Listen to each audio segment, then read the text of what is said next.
out, very strong, good functional strength at about 22, 23 reps, so that's not a concern. You see his athletic ability here against Florida, blocking a punt. This is a kid that can play some linebacker. Marvin Lewis, the defensive coordinator, worked out Peter Boulware, came to the conclusion he could be an outside linebacker. So don't count that out. You have McCrary to be the right end, you have Burnett on the other side. Maybe initially they try Boulware at outside linebacker to plug a hole and see what happens. Well, he's a smart player. Let's get that out there. His dad, a doctor in Columbia, South Carolina, where he is from. Sterling is quick to point out from the crib. But cap problems. Where's Baltimore? They're the closest team to being over the cap. Look at they're playing some of their players. Now, remember, these are guys not on the team anymore, but they still owe under the cap. Bad Moon Rising, a cool $3 million to Pepper Johnson. Of course, Eric Turner is still there. Leroy Horde, who's long gone. Tony Jones, now a Bronco. I mean, this is...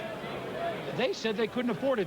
What are they going to have to do, Mel? Well, what they're going to have to do is try to battle with Peter Boulware and his agent to get him into camp on time. Yeah, Jonathan Ogden got a heck of a deal last year with voidable years in that contract, and he's going to want a similar contract. There's no question about that. When you look at Jonathan Ogden's deal, that's what the agent for Peter Boulware is going to want. So it's going to be really tough for David Modell, Ozzie Newsome, Art Modell to get him into camp on time, because that's a key. As an outside, if he is an outside linebacker in this 4-3 defense, he's going to have a lot to learn. Playing in reverse, coverage responsibilities, a new position. So I think it's imperative, if that's the case, to get him into camp as quickly as possible. Well, very quickly, the Detroit Lions are up there, and it's got to be the corner, Bryant Westbrook, or Walter Jones, the tackle. These are the two next guys. Which ones do the Lions select?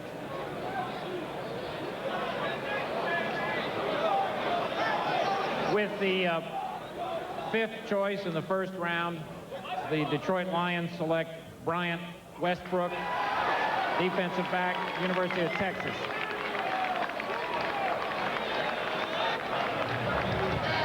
Well, the New York Jets are now on the clock. Oh boy!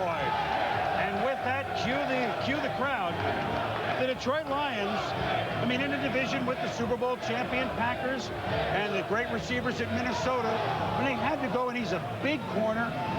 A smart pick for Detroit and Bobby Ross. It really is. The first 5 picks have gone basically the way everybody wanted them to go. They're getting people they want in need positions. Pace fills the offensive line position. Russell in Oakland, like I said, I don't think that's completed yet. Springs to Seattle. Boulware to Baltimore. Detroit to Westbrook goes there. Offensively, the Lions are going to be really fine. I mean, you got Barry Sanders, Herman Moore, Johnny Morton, Scott Mitchell's comfortable, a new coordinator in Sly Grooms, Mark Trestman working with the quarterback. They know they need a defensive help. They know they need a tough one-on-one cover guy. That's who they got, Mel. Well, Mel, he's about 6 feet tall, about the same physical specifications as Sean Springs. He looks for the big hit, doesn't he? He's a football player. He reminded me a lot of Lester Hayes, the former Raider. Very tough, physical cornerback. You watch him game in and game out, just make dynamic plays. Right around 200 pounds, tremendous strength. A guy that plays a physical brand of football. See, 30 career pass breakups, 9 interceptions. This guy has good ball skills. Watch him come up and explode the tackler, dynamic one-on-one defender. Here he's against Randy Kinder. Watch this hit. This exemplifies what this kid's all about. Destructive football player, but don't underestimate him in coverage. Here he gets flagged for pass interference. Joe, that's not pass interference. He came away with the INT. Here he is blocking a punt, scooping it right up and taking it all the way for a touchdown. This kid is a big-time football player. Had a knee injury, serious knee injury early in his career. Came back from that, has shown no ill effects. This kid will solidify a Lions secondary that's been awful the last few years. Let me just say a couple things. That corners in the top 10 in the 30, this now the 31st year, the 30 previous years of the common draft, cornerbacks now, not DBs, corners, just 16 over 30 years in the top 10. We've already had 2 here. For example, Dion was a 5th choice. Michael Haynes was a 5th choice. He's going to the Hall of Fame. Ronnie Lott, who one day will go to the Hall of Fame, was a number 8 pick. Rod Woodson was a 10 pick.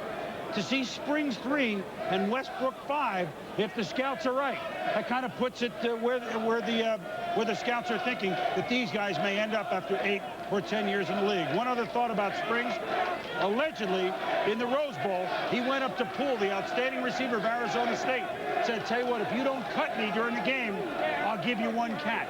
I don't know if this is quite true, but the stats in the Rose Bowl were that Poole caught only 1 ball from Jake Plummer.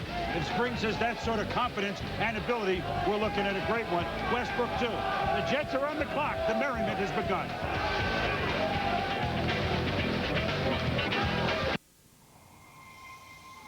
For more more than a century, the legend endures of a fortune in gold hidden in this wilderness. Now, one determined woman has vowed to make it hers. Look. Michelle Green, David Carradine, Kathy Lee Crosby, John Wesley Shipp, and Lee Majors. Lost Treasure of Dos Santos, coming Sunday, April 20th on the Family Channel. The Hunt is on, right here on the Family Channel and Cox Cable. Last year began like any other.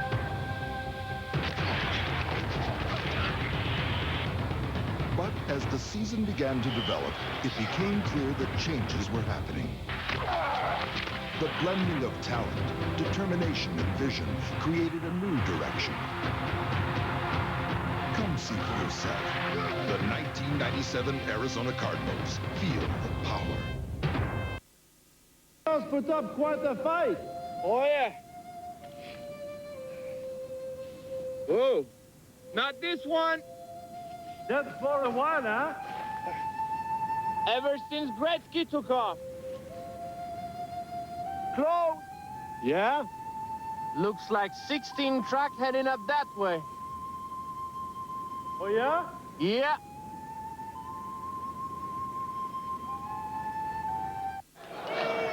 Now, something we've got used to saying the last couple of years, the New York Jets are on the clock. But this is the first pick of the Bill Parcells era. Let's head out to Hofstra in Sao Paulo, Antonio. They keep it or do they move now again? Well, Chris, this is an interesting dilemma for Bill Parcells in his first pick with the New York Jets. He has control for the first time, like you said, he's always wanted to have. He could take Walter Jones. Don't forget, David Williams had a cyst removed in his back. He's the starting right tackle, veteran starting right tackle. He's actually sitting, or lying down, we hope, at Lenox Hill Hospital because he's had a dural leak, a little fluid buildup in the lower back, and has been prescribed to have rest for at least 2 weeks and may not be ready until training camp. So they could take Walter Jones, they could take James Farrier, they could take Dwayne Rudd, or they could move out with either Seattle or Tampa Bay. Let's go to Andrea Kramer in Tampa. Oh, I'm doing my Andrea Kramer imitation right now. I've kind of grown a little bit, changed my hair color. We'll get to Andrea in Tampa very shortly. Walter Jones is, Mel, we had 6 players. Whoever picks here, Jets or whatever, that is, if it's best available athlete, no question, right? I think Walter Jones is a special football player. In the JUCO ranks in 2 seasons, he only allowed just 1 sack. Then he goes to Florida State, sits out a year, and then this past season allowed just 1 sack, is flagged for just 1 penalty. This kid's a good football player, 295 pounds, Joe. He runs 4.72. He's got to be one of the fastest offensive tackles of all time. And as you mentioned before, Mel, what it looks like is this, everybody's talking about this kid. Orlando Pace is a guy right now you can plug right in. But down the road, they think Walter Jones has the athletic ability to be equal to an Orlando Pace. So it's a very good pick. This also is the end of Mel's top 6. After this, almost anything goes almost anywhere. So this is the guaranteed guy. You know, Walter Jones reminds me a little bit of Darrell Russell in that, I mean, he's a 300-pounder, but, I mean, he holds it. He doesn't look 300 pounds. He runs as well as tight ends. Well, here's the 6th pick with the Jets. They've already moved from 1 to 6. Do they move from 6 further down to get more picks? The trade card is in, so that answer would be yes. Here are the details with the commissioner. With the 6th selection in the first round, the New York Jets have traded with Tampa Bay. Tampa Bay is now on the clock. The Jets obtained Tampa Bay's pick in the first round, which is the 8th choice overall, and Tampa Bay's pick in the 4th round, which is the 104th choice overall.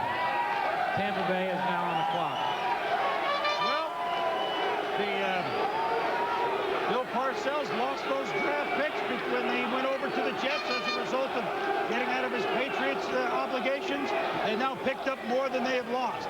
So the Bucs move up 2 spots. It cost them a 4th. Now let's check in with Andrea Kramer. Good afternoon, Andrea. Hello, Chris. We'll try this again. Thank you. Tampa is not going to stay at the 6th pick, however. They have traded down to number 12. That's Seattle's spot, and they're going to, Tampa will get their Seattle's 3rd round pick, which is number 63. So Seattle will now be making the pick at 6. It's very confusing, but the Bucs, I think, feel that there were a number of players that they would like, and if they were all falling down, that they feel that they could get that value a little bit later. So looks like